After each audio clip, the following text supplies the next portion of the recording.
கிறிஸ்துவுக்குள் பிரியமான சகோதர சகோதரிகளே, இயேசு கிறிஸ்துவின் நாமத்தினாலே அன்பின் வாழ்த்துக்களை உங்களுக்கு தெரிவித்துக் கொள்கிறோம். இன்னொரு முறை இந்த அதிசயங்களை காண்பா என்ற நிகழ்ச்சி மூலமாக உங்களை சந்திப்பதில் மிகுந்த மகிழ்ச்சி அடைகிறோம்.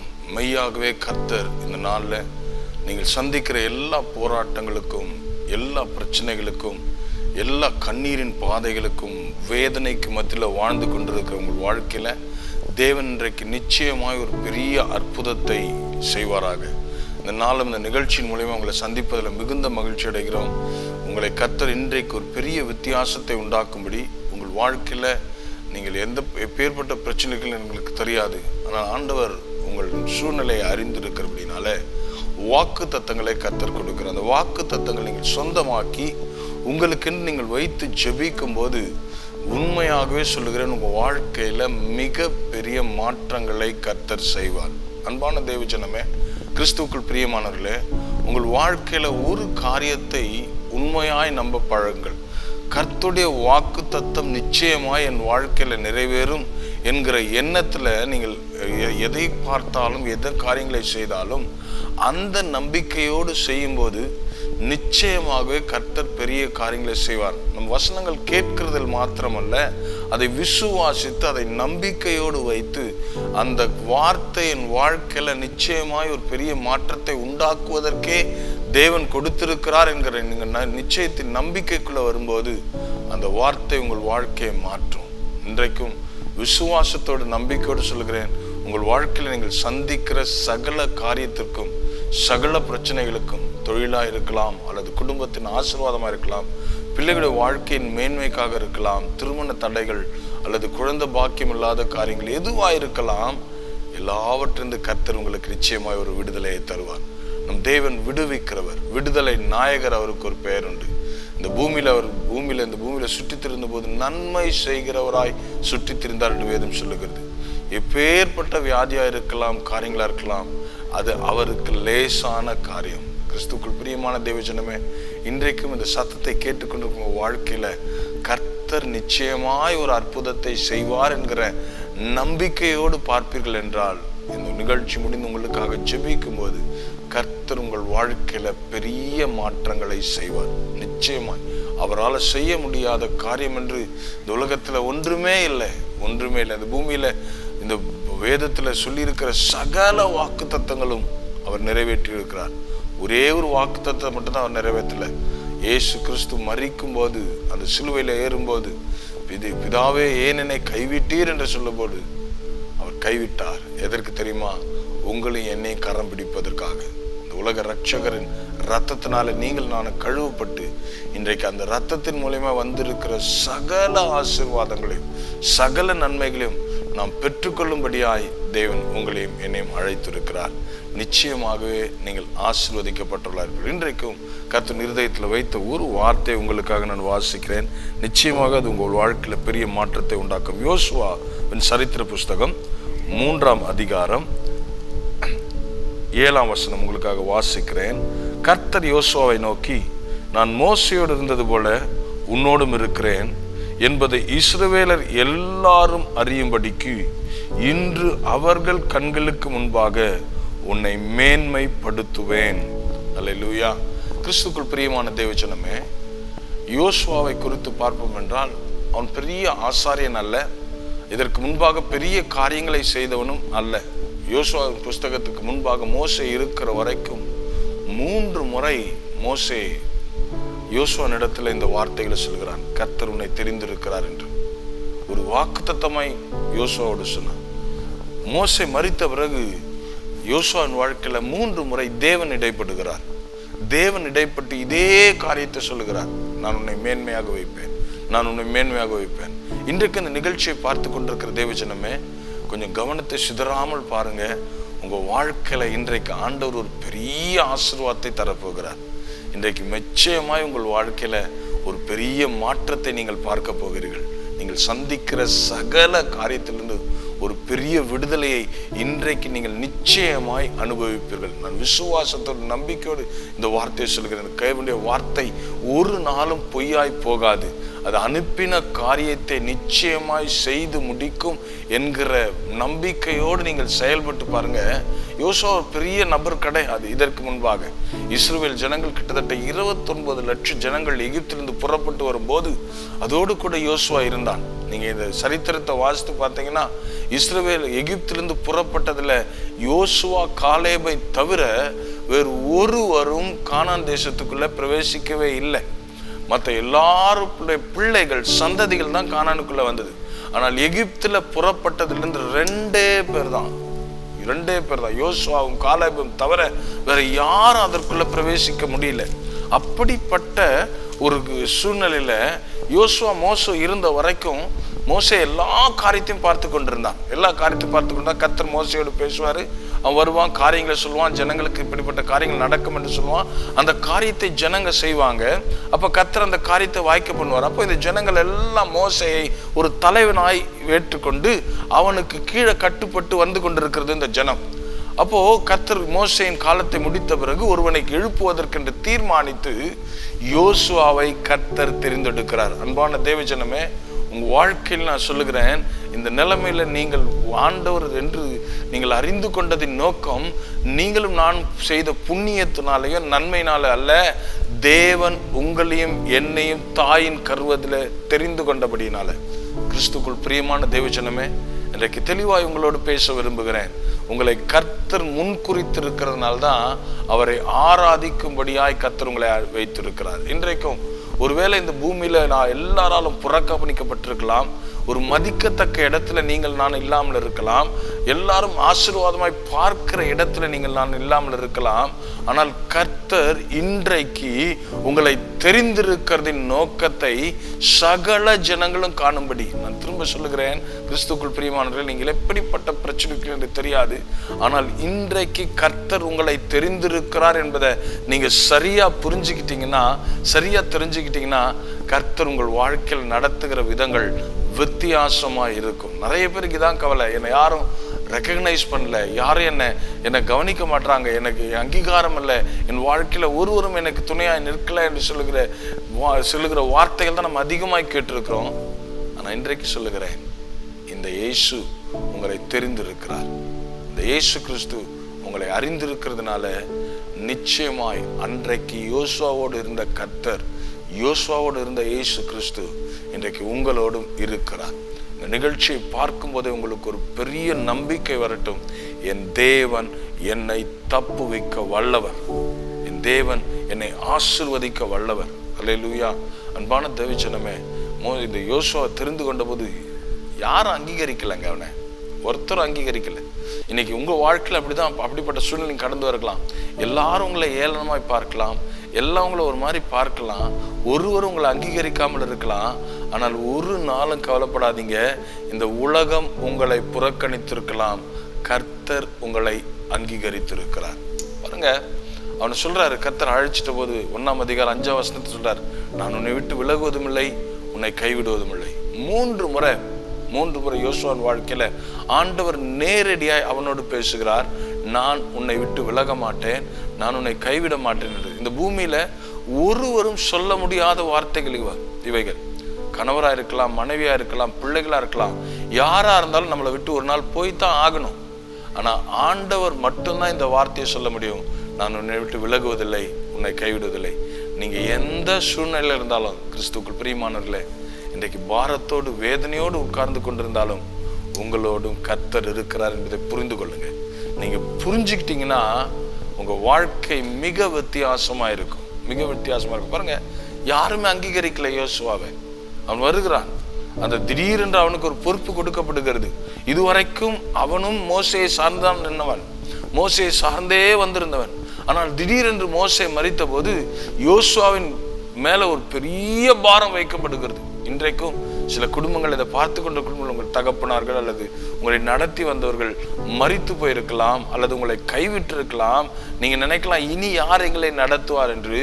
யோசுவாவை கர்த்தர் தெரிந்து கொண்டு யோசுவாவை அவரே நடத்தினது போல இன்றைக்கு உங்க வாழ்க்கையிலும் கர்த்தர் உங்களை தெரிந்து கொண்டு அவரே உங்களை நடத்த போதுமானவராய் இருக்கிறார்.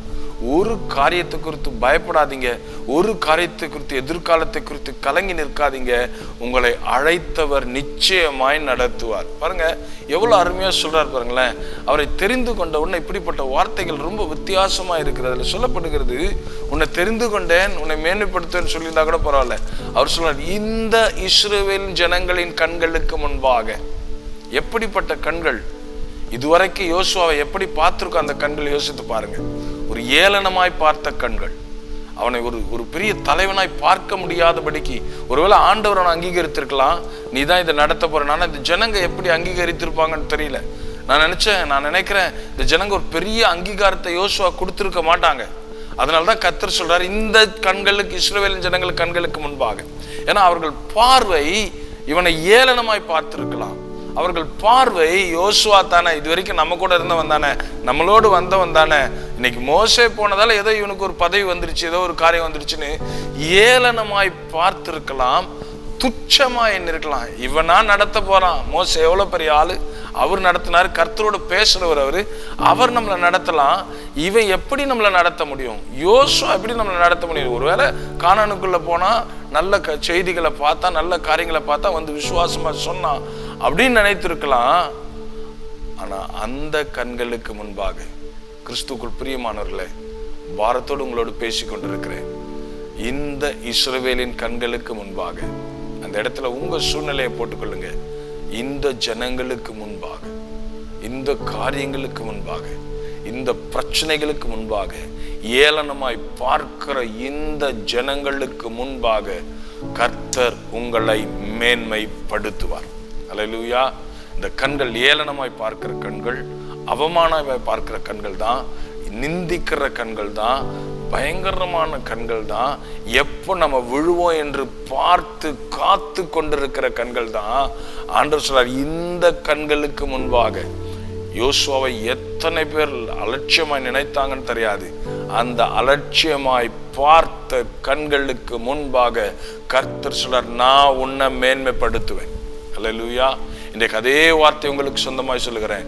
நீங்கள் இருக்கிற சூழ்நிலைகள் எப்படி என்று தெரியாது, ஆனால் அநேகர் கைவிட்ட நிலைமையில, புறக்கணிக்கப்பட்ட நிலைமையில, அவமானத்தோடு, நிந்தையோடு கூட இந்த நிகழ்ச்சியை பார்த்து கொண்டிருக்கலாம். உங்கள் வாழ்க்கையில கர்த்தர் உங்களை மேன்மைப்படுத்துகிற காலம் வந்திருக்கிறது. அல்லேலூயா.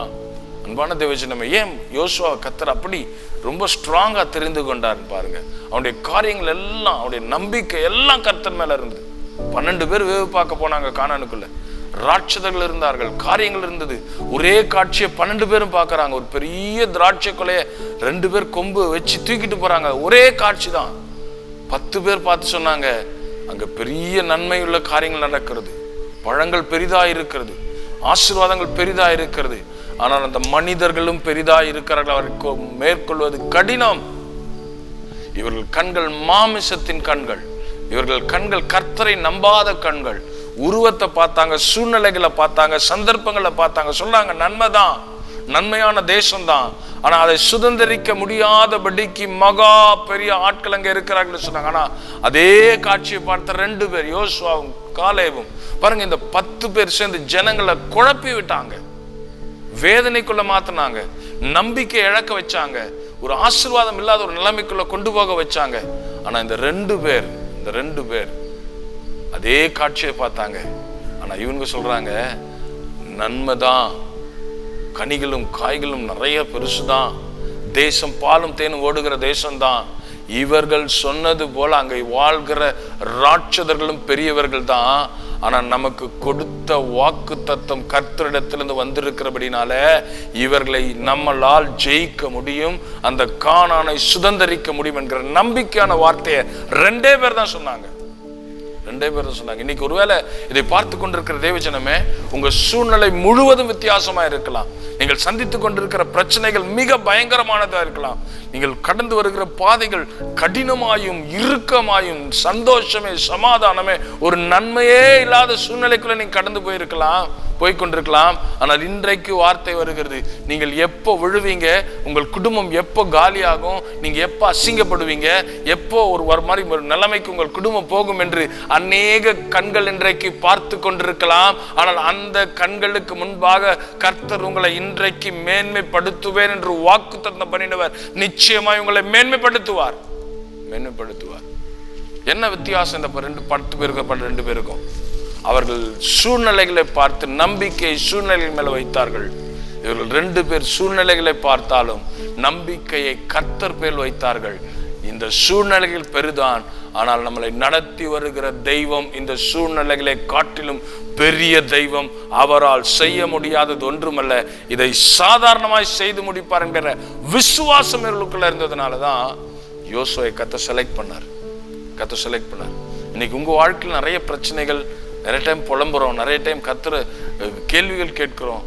ஆனாலும் கொஞ்சம் நம்பிக்கை நீங்க வச்சிருக்கிறீங்க, கொஞ்சம் விசுவாசத்தை இன்னும் வைத்திருக்கிறீங்க. முழு விசுவாசமும் காலி ஆகல, கொஞ்சம் நம்பிக்கை கர்த்தர் மேல இருக்குது. கர்த்தர் எப்படியாவது செஞ்சிருவார் என்ற ஒரு சின்ன நம்பிக்கை உங்களுக்குள்ள இருக்கு பாத்தீங்களா? அந்த நம்பிக்கையை கர்த்தர் கனப்படுத்தி, அந்த நம்பிக்கையை கர்த்தர் ஆசீர்வாதமாய் மாற்றி, அந்த நம்பிக்கையை தேவன் அங்கீகரித்து இன்றைக்கு உங்களை மேன்மைப்படுத்துகிறதுக்கான ப்ராசஸை கர்த்தர் ஸ்டார்ட் பண்றார். அல்லேலூயா, அல்லேலூயா. நிச்சயமாய் நீங்களும் நானும் ஆசீர்வதிக்கப்பட்டவர்களாய் மாறுவோம். கர்த்தர் உங்களை என்னை மேன்மைப்படுத்தாமல் விடவே மாட்டார். பாருங்க எவ்வளவு அருமையான காரியம் பாருங்க. அல்லேலூயா. நான் நிறைய டைம் நினைக்கிறது உண்டு, நம்ம தெரியாத ஜனங்களுக்கு முன்பாக வளர்ந்து பிரயோஜனம் இல்லைங்க. ஒரு தெரியாத இடத்துல நல்ல வசதியா வாய்ப்புகளோடு நல்ல காரியங்களோடு வளர்கிறது பெரிய காரியம் அல்ல. ஆனால் கர்த்தர் கொடுக்கிற மேன்மை எப்படி இருக்கணும்னா, நம்ம கஷ்டத்துல பார்த்த கண்கள், நம்மளை வேதனையில பார்த்த கண்கள், அவமானமாய் பார்த்த கண்கள், ஏளனமாய் பார்த்த கண்கள், நம்மளை எப்போ விழுவா, எப்போ இவன் காலியாவான்று பார்த்து கொண்டிருந்த அந்த கண்களுக்கு முன்பாக நம்மளை கர்த்தர் மேன்மைப்படுத்தும் போது அந்த மேன்மை ரொம்ப வித்தியாசமா இருக்குங்க. ரொம்ப வித்தியாசமா இருக்கும், சாதாரணமா இருக்காது. பாருங்க, யோசேப்பு கர்த்தர் ஒரு நல்ல தரிசனத்தை கொடுத்து நல்ல ஒரு காரியத்தை செஞ்சா எல்லா எதிர்ப்பு. அவங்க அண்ணங்க கொஞ்சம் யோசித்து பாருங்க, கர்த்தர் ராஜரீகம் பண்ணும்படி யோசேப்பை கர்த்தர் மாத்தும்படி நினைச்சா, நம்ம தம்பி ஒரு பெரிய நிலைமைக்கு வந்தா நல்லது என்று நினைத்திருக்கிற எத்தனை பேர்?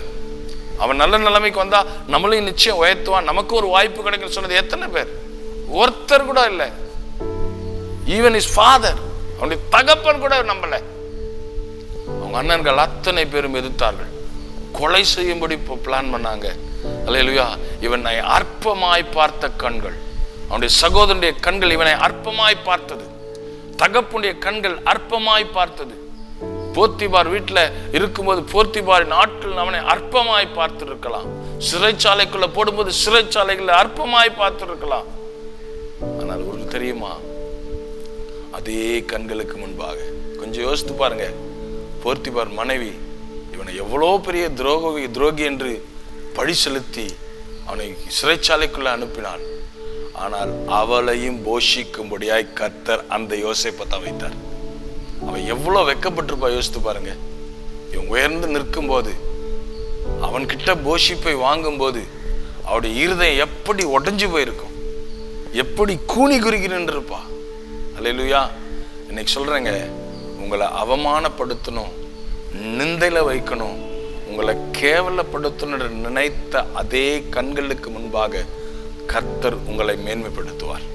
மேன்மைப்படுத்தும் போது உங்களை ஏளனமும் பார்த்த அதே கண்கள் கூனி குறுகி உங்களுக்கு முன்பாக நிற்கிற காலம் வரும். உங்கள் தயவுல அவர்கள் வாழ்கிற ஒரு காலம் வரும். ஆனா பழி வாங்காதீங்க, அந்த நேரத்தில் பழி வாங்க கூடாது. யோசேப்பு சொல்றான், நீங்களோ எனக்கு தீமை செய்ய நினைத்தீர்கள், ஆனால் உங்களையும் போஷிக்கும்படி, அகில உலகத்தையும் எகிப்தையும் போஷிக்கும்படி கர்த்தர் அதை நன்மையாய் மாற்றி போட்டார். கிறிஸ்துக்குள் பிரியமான தேவஜனமே, இன்றைக்கு பிரச்சனைகளை பார்த்து பயந்து போயிருக்கிறீங்களா?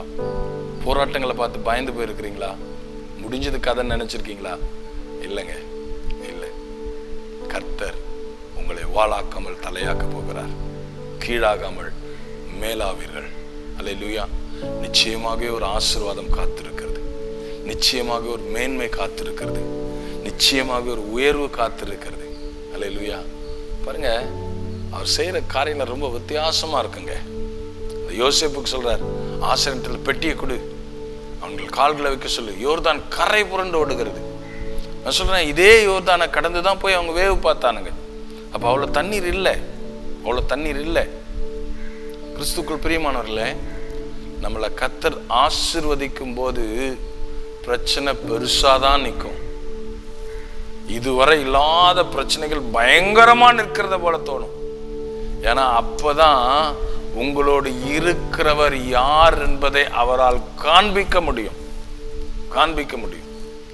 சாதாரண பிரச்சனை விடுதலை இவனே பண்ணிருக்கலாமே, அவங்க பண்ணிருக்கலாமே நினைக்கலாம், இல்லை.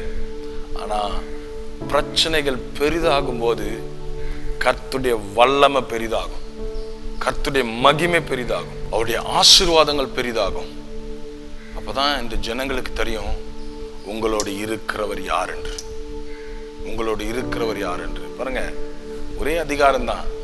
அதுக்கு முன்னாடி பார்த்த கண்கள் யோசுவா எப்படி பார்த்தது, கர்த்தர் எப்படி பார்க்க வைத்தார் என்பதை எவ்வளவு பயங்கரமா இருக்குங்க. யோர்தான் பிளந்தது. பாருங்க, அது சொல்லப்படுறது, ஓடுற தண்ணி கூட பிளந்துடலாம். மேலிருந்து கொட்டுகிற தண்ணீர், மேலிருந்து வருகிற தண்ணீர். இந்த காரியத்தெல்லாம் யார் செய்ய முடியும்னா கர்த்தரால மாத்திரம்தான் செய்ய முடியும், அவரால் மாத்திரம்தான் செய்ய முடியும். இன்றைக்கு அவர் செய்கிறவராய் வந்திருக்கிறார், அவர் செய்கிறவராய் வந்திருக்கிறார். பாருங்க, எவ்வளவு அருமையான வார்த்தை அதற்கப்புறம் வருகிறது. நான் உங்களுக்காக வாசிக்கிறேன். யோசுவா 4ஆம் அதிகாரம் 14ஆம் வசனம். அந்நாளில் கர்த்தர் யோசுவாவை சகல இஸ்ரவேலரின் கண்களுக்கு முன்பாகவும் மேன்மைப்படுத்தினார். அவர்கள் மோசேக்கு பயந்திருந்தது போல அவனுக்கும் அவன் உயிரோடு இருந்த நாளெல்லாம் பயந்தார்கள். எப்படி மாறிச்சு பார்த்தீங்களா? இந்த வார்த்தையே எப்படி சொல்லுது? நிச்சயமா அப்போ யோசுவா ஏளனமா தான் பார்த்திருப்பாங்க. ஆனா கர்த்தர் இந்த அற்புதத்தை அவனுடைய வாயினாலே அறிக்கை பண்ணி செய்தது நிமித்தமாய் கர்த்தர் யோசுவாவோடு இருக்கிறார் என்பதை ஜனங்களுக்கு புரிய வைத்தார். அல்லேலூயா. பாருங்க, அவன் சொல்லாம இந்த காரியம் நடக்கல, அவன் சொன்னபடியே கர்த்தர் செய்தார். இன்னைக்கு உங்க வாழ்க்கையில் நீங்கள் சொல்லுகிறபடி கர்த்தர் உங்க வாழ்க்கையில செய்வார். அவர் கொடுத்த வாக்குத்தத்தங்கள் மாறாது. அல்லேலூயா.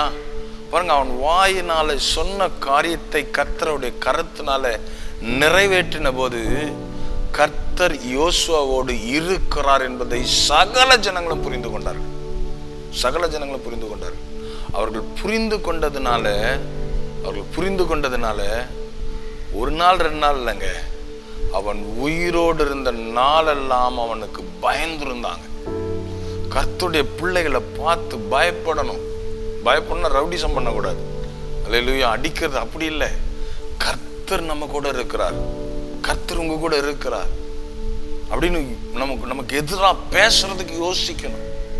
இன்னைக்கு எத்தனை கிறிஸ்துவ பிள்ளைகள் வீட்டில் வேதனையோடு சொல்லுகிறேன், அவமானம், நிந்த, கடன், பிரச்சனை எல்லாம் சொல்றது என்ன தெரியுமா? அந்நிய ஜனங்கள், இவங்களா, இவளா, இவனா. அந்த வார்த்தைகள்லாம் நமக்கு அவமானமா இல்லையோ தெரியலங்க, கர்த்தருக்கு மிகப்பெரிய அவமானம். அப்படிப்பட்ட பேர் ஒரு நாள் நம்ம எடுக்க கூடாது. கர்த்தர் நம்மளை வாழ வைக்கும்படி வந்திருக்கிறார். உண்மையா இருங்க. கடன் வாங்கினா கடனை திருப்பி கொடுக்கணும்ன்ற உண்மையா ஜெபம் பண்ணுங்க. ஏமாத்திட்டு போறதுக்கு நினைக்காதீங்க. பிரச்சனை கர்த்தர் மேற்கொள்வார் என்ற நம்பிக்கையோடு இருங்க. நிச்சயமா கர்த்தர் அற்புதம் செய்வார். நிச்சயமா கர்த்தர் அற்புதம் செய்வார். உங்கள் வாழ்க்கையில அற்புதம் செய்யும்படி அவர் வந்திருக்கிறார். உங்களை மேன்மைப்படுத்தினு சொன்னவர் நிச்சயமா மேன்மைப்படுத்துவார். இங்க படுத்தினார் யோசுவாவை. யோர்தான் பிரிந்தது, வழிவிட்டது. கானானுக்குள்ள பிரவேசிக்கும்படியாய் ஜனங்கள் போன போது யோசுவா உயிரோடு இருந்த நாளெல்லாம் அவனுக்கு பயந்திருந்தார்கள். உங்களுக்கு விரோதமாய் யார் என்ன காரியங்களை செய்ய நினைத்தாலும் செய்தாலும் அது ஒன்றும் வாய்க்காது, அது ஒன்றும் வாய்க்காது. கர்த்தர் உங்கள் வாழ்க்கையில பெரிய காரியங்களை செய்ய காத்திருக்கிறார், பெரிய காரியங்களை செய்ய காத்திருக்கிறார். யோசுவை போல உங்களுக்கு ஆண்டவர் இன்னைக்கு பார்க்கிறார். கிறிஸ்துக்குள் பிரியமானவர்களே, உங்களை நிச்சயமாய் மேன்மைப்படுத்துவார், நிச்சயமாய் மேன்மைப்படுத்துவார். அல்லேலூயா. தெரிந்தவர்களுக்கு முன்பாக, தெரிந்த ஜனங்களுக்கு முன்பாக, நீங்கள் இருக்கிற அதே தெருவில், நீங்கள் இருக்கிற அதே இடங்கள்ல கர்த்தர் உங்களை மேன்மையாய் வைப்பார். மேன்மை வைப்பார். எதை குறித்தும் கவலைப்படாதீங்க, எதை குறித்தும் வருத்தப்படாதீங்க. நிச்சயமாய் கர்த்தர் உங்களை ஆசீர்வதிப்பார். என்ன பிரச்சனையோடு இருக்கிறீங்க, ஜெபிக்கும் போது கர்த்தர் சகல காரியங்களையும் மாற்றுவார். கண்களை மூடி ஆண்டவருடைய சமூகத்துல ஒப்பு கொடுத்து ஆண்டவர்கிட்ட கேளுங்க, ஆண்டவரே எல்லா கண்களும் என்னை ஏளனமாய் பார்க்கிறது, நீங்க சொன்ன இந்த வார்த்தையை வாக்குத்தத்தமாய் வைத்துக் கொள்ளுகிறேன், அப்படியே நம்புகிறேன். சூழ்நிலைகளை பார்க்க மாட்டேன், சூழ்நிலைகளுக்கு அப்பாற்பட்ட அற்புதங்களை செய்கிற கர்த்தரை பார்ப்பேன், கர்த்தரை பார்ப்பேன் என்கிற நம்பிக்கையில நில்லுங்க. தேவன் உங்கள் வாழ்க்கையில பெரிய அற்புதங்களை செய்வார். ஜெபம். எங்களை அதிகமா நேசிக்கிற நல்ல ஆண்டவரே, இந்த அருமையான வேலைக்காக ஸ்தோத்திரம். இன்றைக்கு பார்த்து கொண்டிருக்கின்ற பிள்ளைகளுக்கு கர்த்தர் வாக்குத்தத்தமாய் சொன்ன வார்த்தை, இந்த இஸ்ரவேல் ஜனங்களுக்கு முன்பாக, இந்த கண்களுக்கு முன்பாக உன்னை மேன்மைப்படுத்துவேன் என்று சொன்ன தேவன், மேன்மைப்படுத்துவேன் என்று சொன்ன தேவன். 4ஆம் அதிகாரத்தை சொல்றீங்க, அதே இஸ்ரவேல் ஜனங்கள் கண்களுக்கு முன்பாக உன்னை மேன்மைப்படுத்தினேன்னு சொல்றீங்களேப்பா. அதே வாக்கு தத்தம், அதே காரியம் உடைய பிள்ளைகள் இந்த நிகழ்ச்சி கேட்கிற ஒவ்வொருவருக்கும் நிறைவேறும்படி உடைய கரத்துல ஒப்பு கொடுக்கிறேன். கர்த்தருடைய வல்லமை இறங்கட்டும், கர்த்தருடைய அபிஷேகம் இப்பொழுதே இறங்கட்டும் ஆண்டவரே. இதை பார்த்து கொண்டிருக்கிற ஒவ்வொரு பிள்ளைங்க மேலும், ஒவ்வொரு குடும்பத்திலையும் உடைய வல்லமை இறங்கட்டும், உடைய வார்த்தை இறங்கட்டும், உடைய அபிஷேகம் இறங்கட்டும். இப்பொழுதே ஒரு பெரிய விடுதலை உண்டாகட்டும் ஆண்டவரே. விடுதலை உண்டாவதாக, அற்புதம் நடப்பதாக, அவர்கள் கண்ணீர்கள் மாறுவதாக, கடன்கள் மாறட்டும் ஆண்டவரே. ஏளனமாய் பார்க்கிற கண்களுக்கு முன்பாக கர்த்தர் உயர்த்தி காண்பீங்க ஆண்டவரே, மேன்மைப்படுத்தி காண்பீங்க. பிள்ளைகளை உயர்த்துங்க, ஆசீர்வாதத்துக்குள்ள வைங்க ஆண்டவரே. எல்லா தடைகள் உடைக்கப்படுவதாக, திருமண தடைகள், குழந்தையின்மை தடைகள், எல்லா கர்ப்ப கைகள் திறக்கப்படட்டும், எல்லா கர்ப்பங்கள் திறக்கப்படட்டும், எல்லா திருமண தடைகள் மாறட்டும் ஆண்டவரே. எலியேசரை அனுப்பி கர்த்தர் ஆசீர்வாதங்களை தருவீராக. தகப்பன தொழில ஒரு பெரிய வளர்ச்சி உண்டாகட்டும், எல்லா கடன்கள் மாறட்டும் ஆண்டவரே, எல்லா கண்ணீர்கள் மாறட்டும். வியாதியோடு நிற்கிற பிள்ளைகளை தகப்பன வியாதிகளை கர்த்தர் சுகப்படுத்துவீராக. இன்றைக்கு அற்புதம் நடக்கும்படி உடைய கரத்துல ஒப்பு கொடுக்கிறேன். பிள்ளைங்களுடைய எல்லா வாழ்க்கையில அற்புதம் நடக்கட்டும், அதிசயங்கள் நடக்கட்டும். எல்லா காரியங்களையும் கர்த்தர் மாற்றி ஆண்டவரே உடைய பிள்ளைகளை மேன்மைப்படுத்தும்படி உடைய கரத்துல ஒப்பு கொடுக்கிறேன்.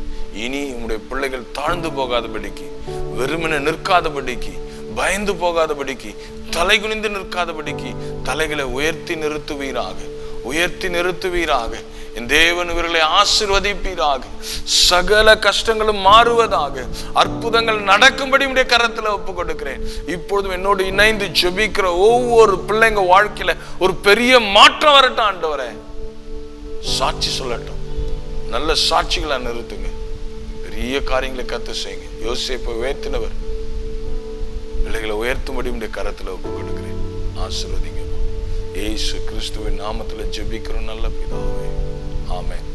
God bless you. கர்த்தர் உங்களை நிச்சயமாய் ஆசீர்வதிப்பார்.